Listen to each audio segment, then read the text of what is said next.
video, I'll show you how can you transfer WhatsApp from old iPhone to new iPhone. In order to transfer WhatsApp from an old iPhone to a new iPhone, you could use the in-app backup and restore feature. First, what you have to do is you simply want to back up your WhatsApp chat history on your old iPhone to iCloud.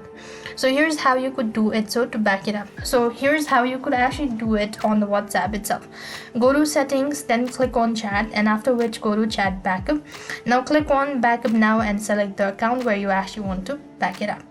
Once you have actually done it, so then you simply want to install and open WhatsApp on your new iPhone. If you already have WhatsApp installed, then you simply want to go ahead and log in. Now here's how you could also do it. You could open up your settings, go to iCloud and look for WhatsApp. When you locate WhatsApp, you simply want to toggle the button for that so that it's sync or it's going to be backed up. And when you log in with the same iCloud ID, it's going to be directly synced or maybe transferred your WhatsApp from old iPhone to new. So this is how you could do it. So I hope the video was helpful. Make sure to like, share and subscribe. Thank you for watching. See you in the next video.